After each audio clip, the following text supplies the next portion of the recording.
कि मुझे प्रभु की आज्ञा है, मैं जाऊंगा उसके साथ शांति के लिए, मैं जाऊंगा उसके सामने माफी मांगने के लिए। मैं चाहता हूं मेल मिलाप। और आप समझ पा रहे हैं कि बिना मेल मिलाप के आप परमेश्वर के सामने नहीं जा सकते। होता है कि आप कई बार गलती करते हैं अपने माँ बाप के खिलाफ, लेकिन माँ बाप कुछ बोलते नहीं, तो इसका मतलब ये नहीं है कि वो नहीं चाहते कि मेरे बच्चे मेरे सामने एक शांति के साथ आए और एक पश्चाताप करके आए और एक उनके अंदर एक हृदय हो कि माँ बाप से वे जुड़ के रहना चाहते हैं। उनके मन में हमारे विरोध में है या नहीं है, इससे मुझसे मतलब नहीं है। भाई के मन में मेरे विरोध में कुछ है या फिर नहीं है, मुझसे नहीं मतलब है। मेरे पास्टर के मन में मेरे लिए कुछ विरोध में है या फिर नहीं है, मुझसे नहीं मतलब है। मैंने उनका दिल दुखाया, मुझसे नहीं मतलब है।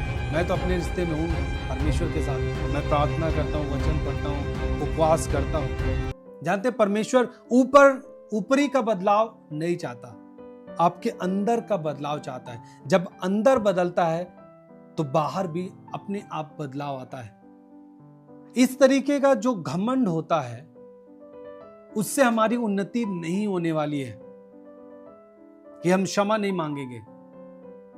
हम अपने हृदय को कठोर बना रहे हैं और इस कठोरता में शैतान काम करता है। लेकिन जब हम अपनी कठोरता को हटा करके परमेश्वर के सामने खुले दिल से होते हैं कि मुझे प्रभु की आज्ञा है, मैं जाऊंगा उसके साथ शांति के लिए, मैं जाऊंगा उसके सामने माफी मांगने के लिए, मैं चाहता हूं मेल मिलाप। और आप समझ पा रहे हैं कि बिना मेल मिलाप के आप परमेश्वर के सामने नहीं जा सकते। आपके अंदर यदि कोई भी कड़वाहट है, आप कितना भी आराधना कर रहे हैं, परमेश्वर उसे ग्रहण नहीं कर पा रहा है।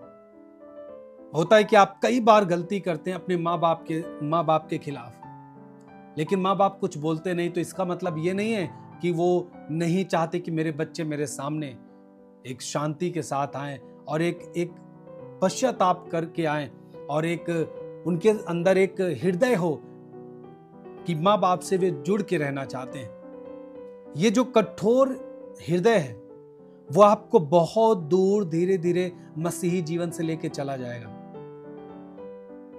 जो आप कठोर रहते हैं अपने पास्टर्स के खिलाफ, ये चीजें आपको मसीही जीवन से इतना दूर लेके चला जाएगा, आप समझ नहीं पाएंगे। आपको लगेगा बस अब ऐसा ही जीना हमको सही है।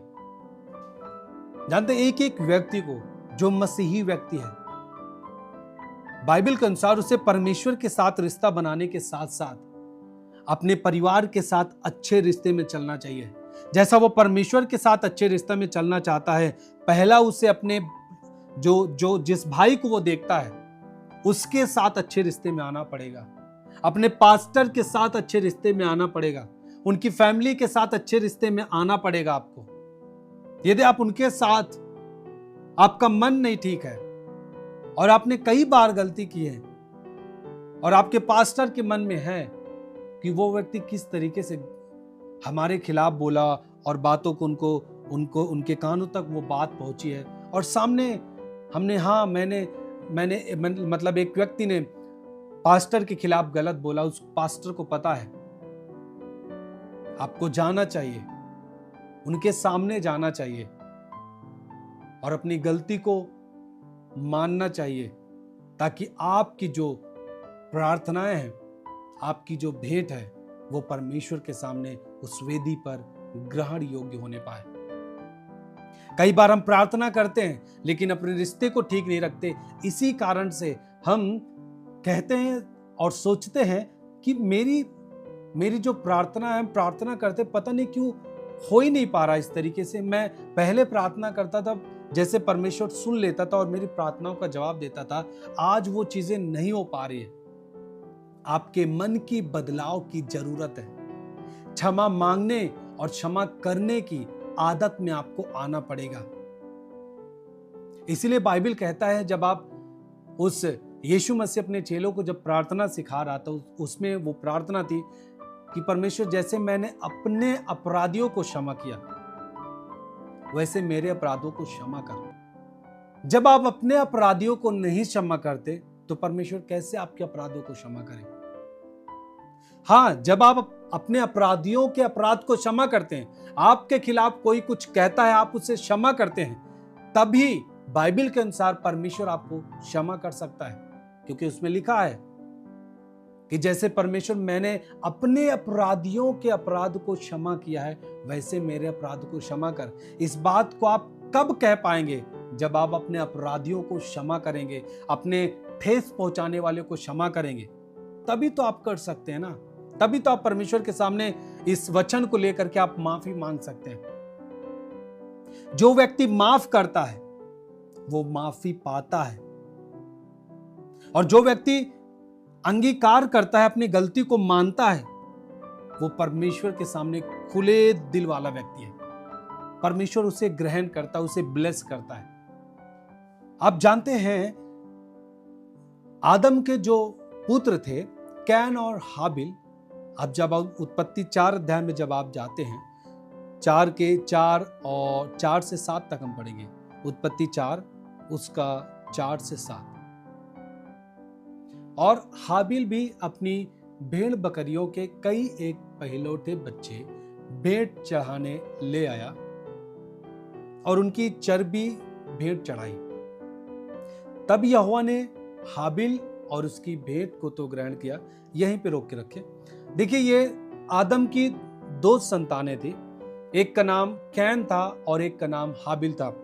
कैन बड़ा पुत्र था जो खेती करता था, और हाबिल था जो भेड़ बकरियों को चराने वाला व्यक्ति बना। और एक दिन दोनों परमेश्वर के सामने अपनी भेंट को लेके जाते हैं, और बाइबल कहता है कि परमेश्वर ने जब हाबिल अपनी भेंट को लेके आता है, परमेश्वर ने हाबिल और उसकी भेंट को ग्रहण किया। सुनिए ध्यान से, लिखा है परमेश्वर ने हाबिल, पहले लिखा है कि हाबिल और उसकी भेंट को ग्रहण किया, दोनों को ग्रहण किया। सच्चे, जब आपका हृदय ठीक रहता है, परमेश्वर आपको जब ग्रहण करता है तभी आपकी भेंट को ग्रहण करता है। लिखा है कि परमेश्वर ने उस छोटे पुत्र, जो आदम का छोटा पुत्र था, उस हाबिल के भेंट को परमेश्वर ने ग्रहण किया और उसे भी ग्रहण किया। नेक्स्ट दिखाए 5वां वचन। परंतु कैन और उसकी भेंट को उसने ग्रहण ना किया। सोचिए, हाबिल को और उसकी भेंट को परमेश्वर ने ग्रहण किया, परंतु कैन और उसकी भेंट को ग्रहण ना किया। तब कैन अति क्रोधित हुआ और उसके मुंह पर उदासी छा गई। कई बार ऐसे ही होता है, जब परमेश्वर आपकी भेंट को, आपकी प्रार्थनाओं को ग्रहण नहीं करता, तो आपके मन में, आपके मुंह पर उदासी छा जाती है कि परमेश्वर मेरी प्रार्थनाओं को क्यों नहीं सुन रहा। मैं इतना धन्यवाद करता हूँ, भजन करता हूँ, स्तुति करता हूँ, चर्च की संगति करता हूँ, परमेश्वर मेरी प्रार्थनाओं को क्यों नहीं सुनता। मैं जो मन्नत लेके जाता हूँ, परमेश्वर उसे क्यों पूरी नहीं करता। कारण है, अगले वचन में जाए।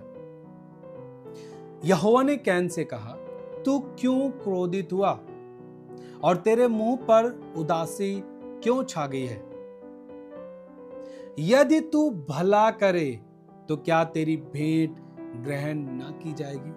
यहीं से समझे। हालेलुया। लिखा, यदि तू भला करे, यदि तू भलाई के काम करे तो क्या तेरी भेंट ग्रहण न की जाएगी। इसका मतलब परमेश्वर उसे एक व्यक्ति विशेष, मतलब कैन है, कैन के नाम से, या फिर कैन एक बड़ा पुत्र है इसलिए परमेश्वर उसकी भेंट को ग्रहण नहीं कर रहा। नहीं, परमेश्वर एक व्यक्ति विशेष समझ के वो भेंट को ग्रहण नहीं कर रहा, ऐसा नहीं है। परमेश्वर ग्रहण करेगा उसकी भेंट को, लेकिन कह रहा यदि तू भला करे, यदि तू भलाई में आए, भलाई के काम में आए, यदि तू मेल मिलाप में आए, यदि आप अपने लोगों के साथ, अपने मां बाप के साथ, अपने भाई के साथ, अपने पास्टर के साथ, वॉलंटियर्स के साथ, यदि तू सही रिश्ते में आए तो तेरी भेंट ग्रहण की जाएगी।